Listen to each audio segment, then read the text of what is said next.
நம்மோடு திரு வித்யாதரன் மூத்த பத்திரிகையாளர் இணைந்திருக்கிறார். திரு வித்யாதரன் வணக்கம். இலங்கையை ரொம்ப நன்கு அறிந்த மூத்த பத்திரிகையாளர், ஒரு நீண்டகால அனுபவம் கொண்ட திரு வித்யாதரன் அவர்கள்ட்ட கேட்கலாம். இந்த முடிவுகள் எதிர்பார்க்கப்பட்டது தானா? இவ்வளவு மேசிவ் ஸ்கேல்ல திரு அனுர வரத்துக்கான காரணம் நீங்க என்ன பாக்குறீங்க?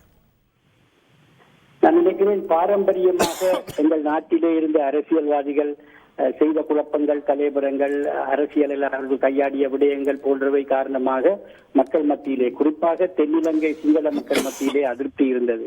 நான் நினைக்கிறேன் 2 ஆண்டுகளுக்கு முன்னர் கோட்டாபய ராஜபக்சவை மக்கள் துரத்தி அடித்த அறகலைய போராட்டத்தினுடைய தொடர்ச்சி இந்த வாக்கெடுப்பின் மூலம் வெளிப்பட்டிருக்கின்றது. அந்த போராட்டத்தின் போது மக்கள் எதிர்பார்த்த அரசியல் மாற்றம், சிஸ்டம் சேஞ்ச் ஏற்படவில்லை.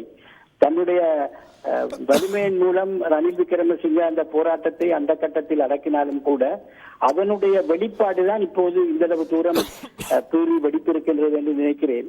அது மாத்திரமல்ல, எல்லோரும் இந்த தேர்தலின் முடிவு 2ஆம் சுற்று வாக்கெடுப்புக்கு போகும், முதல் சுற்றிலே யாரும் 50% வாக்குகளை எடுக்க மாட்டார்கள் என்ற ஒரு கணிப்பு இருந்தது. ஆனால் அது பொய் என்பது நிரூபிக்கப்பட்டிருக்கின்றது.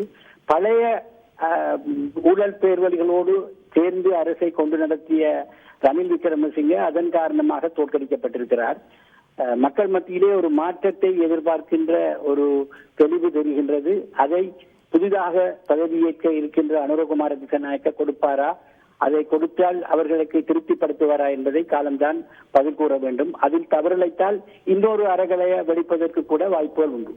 இந்தியாவில் இதை பத்தி நான் நிறைய கன்சர்ன்ஸ் இருக்கு. அவர் சீன சார்பு கொண்டவர் அல்ல இந்தியாவுக்கு எதிரான நிலைப்பாடு கொண்டவர் அப்படின்னு அந்த அளவுக்கு நாங்க கவலை கொள்ளணும்.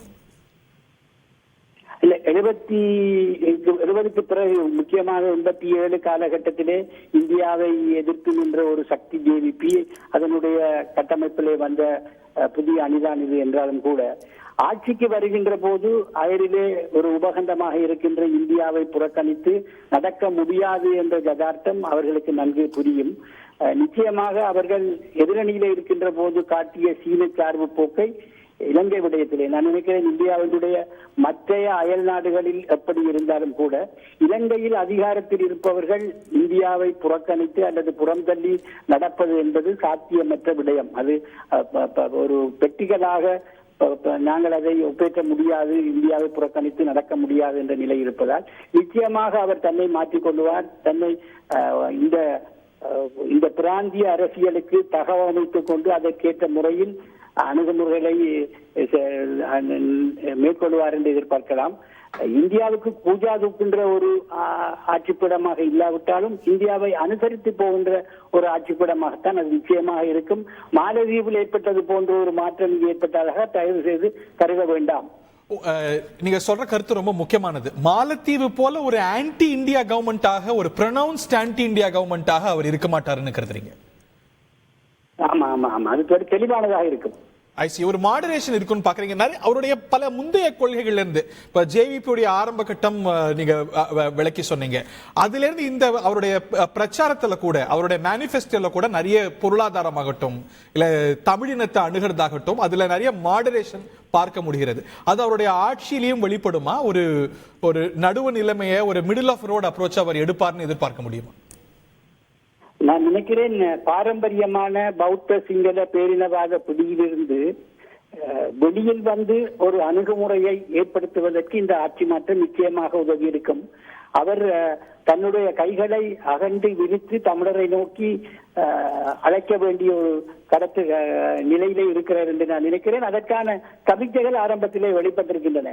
ஏற்கனவே அவர்கள் பற்றிய அந்த கட்சி பற்றிய புரிதல், அவர்களை பற்றிய ஒரு தவறான அணுகுமுறை தமிழர்கள் மத்தியில் இருந்தனால் அவர்கள் இந்த தேர்தலிலே அவர்களோடு நெருங்கி போகாவிட்டாலும் நான் நினைக்கிறேன் முந்தி வந்த ஏனைய சிங்கள தலைவர்களுக்கு மாறாக இவர் நடப்பதற்கான ஒரு புதிய அத்தியாயத்தை திறந்து மேற்கொள்வதற்கான ஒரு வாய்ப்பு கிடைத்திருக்கிறது. அதை அவர் பல்வேறு இடங்களிலும் கோடி காட்டி வந்திருக்கிறார். என்னுடைய கேள்வி ஒன்றே ஒன்றுதான், அது ஒரு தனி நபர்கள் கொடிகட்டி பறந்த முன்னைய அதிகார கட்டமைப்பில் இருந்து இது ஒரு மாற்றமான ஒரு நிலை. என்னதான் அனுரகுமார திசநாயக்க ஜனாதிபதியாக இருந்தாலும் அந்த கட்சி கட்டுப்பாட்டுக்குள் அவர் நிற்க வேண்டிய ஒரு கடப்பாடு அந்த கட்டமைப்புக்குள் இருக்கின்றது. அதை மீறி அவரால் செயலாற்ற முடியும் என்று நான் நினைக்கவில்லை. அந்த கட்சி கட்டுப்பாடு அவருடைய பரந்த சிந்தனையை தமிழர் தரப்பை அரவணைத்து போகின்ற நோக்கத்துக்கு இடமளிக்குமா, அதிலே எதுவும் குழப்பம் இருக்குமா என்ற ஒரு சந்தேகம் இருக்கின்றதே தவிர, தனிப்பட்ட முறையிலே அவரை பற்றிய ஒரு பார்வை இருக்கின்ற எல்லா சிங்கள தலைவர்கள் மத்தியிலும் ஒரு ஜனரஞ்சனமான எல்லா தரப்புகளையும் அரவணைத்து போகின்ற ஒரு புதிய மறுமலர்ச்சி பாதைக்கு வழிகாட்டக்கூடியவராக அவர் தென்படுகிறார். ஆனால் அவரது கட்சி அவருடைய அந்த போக்கில் செயற்பட அவரை அனுமதிக்குமா, அதற்குரிய அதிகார வலிமிக்கவராக அவர் தன்னை வெளிப்படுத்துவாரா என்பதை இதுதான் நாங்கள் பார்க்க வேண்டும். ஏனென்றால் அது காலங்காலமாக கட்சி கட்டமைப்பும் அது இறுக்கமான ஒரு செயற்பாடு கொண்ட ஒரு கட்சி. தனி நபர்கள் அங்கு மேலிருந்து தீர்மானங்களை எடுப்பது என்பது கஷ்டமானதாக இருக்கும். ஜேவிபியோட டிஎன்ஏ மாறி இருக்குமாங்கிற சந்தேகத்தை எழுப்புறீங்க.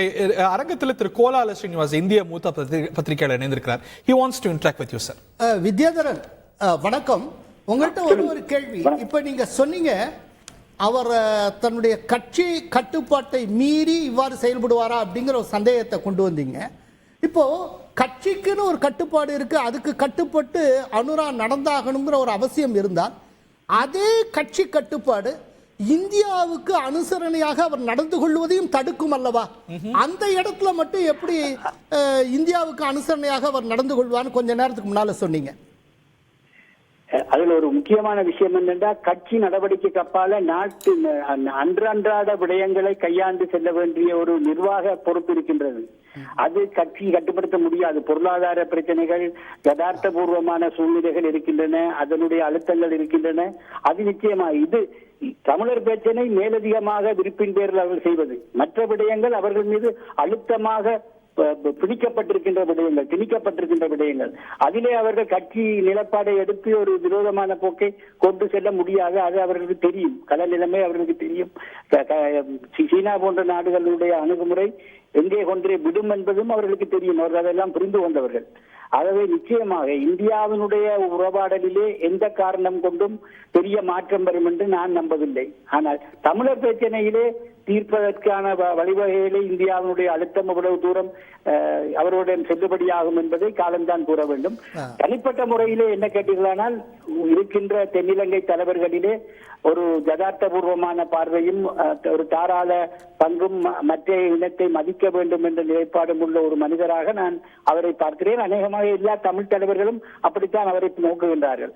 அவரை அந்த கேட்போக்கிலே போவதற்கு அவருடைய கட்சி அனுமதிக்குமா என்பதுதான் இப்போது இருக்கின்ற கேள்வி.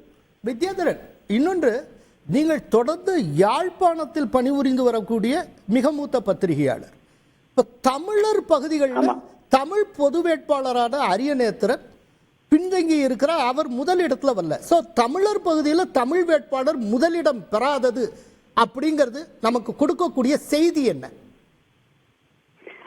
இந்த விடயத்திலே நான் நினைக்கிறேன், தமிழகத்தை நீங்கள் எடுத்து பார்த்தீர்கள் என்றால் உங்களுடைய நாடாளுமன்ற தேர்தலுக்கு ஒரு விதமான அணுகுமுறையையும் சட்டமன்ற தேர்தலுக்கு ஒரு விதமான அணுகுமுறையையும் பாரம்பரியமாக தமிழக மக்கள் எடுத்து வருவது போல இந்த விடயத்திலும் நாடாளுமன்ற தேர்தல், உள்ளூராட்சி தேர்தல்கள், மாகாண சபை தேர்தல்கள் எடுக்கின்ற நிலைப்பாடு வேறு, ஜனாதிபதி தேர்தலிலே தமிழ் மக்கள் எடுக்கின்ற நிலைப்பாடு வேறு என்பதை சரித்திரம் கூறி வந்திருக்கின்றது.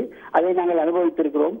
இந்த தனி பொது வேட்பாளர் என்ற கோரிக்கை தோல்வியடைந்து விட்டதாக கூற முடியாது. ஒரு கணிசமான வாக்குகள் அவருக்கு விளைந்திருக்கின்றன இந்த நெருக்கடிக்கு மத்தியிலும். ஆனாலும் தென்னிலங்கை விடயத்தை அனுசரித்துத்தான் தமிழருடைய பிரச்சனையை கையாள வேண்டும் என்ற யதார்த்த பூர்வ நிலைமையை புரிந்து கொண்டமை காரணமாக மக்கள் தென்னிலங்கை வாக்காளர்களுக்கு வாக்களித்திருக்கிறார்கள்.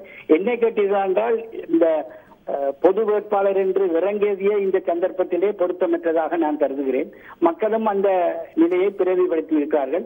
கணிசமான வாக்குகள் விழுந்திருக்கின்றன என்ற அளவிலே பொது வேட்பாளரை ஆதரித்தவர்கள், முன்னிறுத்தவர்கள் தங்களுக்குள் திருப்திப்படுத்திக் கொள்ளலாம், அவ்வளவுதான். இல்ல, ஒரே ஒரு கடைசி என்னுடைய நிறைவான கேள்வி வித்யாதரன், ஒருவேளை பொது வேட்பாளர் என்று ஒருவர் தமிழர் தரப்புல நிறுத்தப்படாமல் இருந்திருந்தால் அப்போ சஜித் முன்னிலை பெற்றிருப்பாரா? இப்ப இருக்கிற இந்த அனுராவுடைய ஃபார்ச்சூனே மாறி இருக்குமா? நிச்சயமாக மாறி இருக்காது.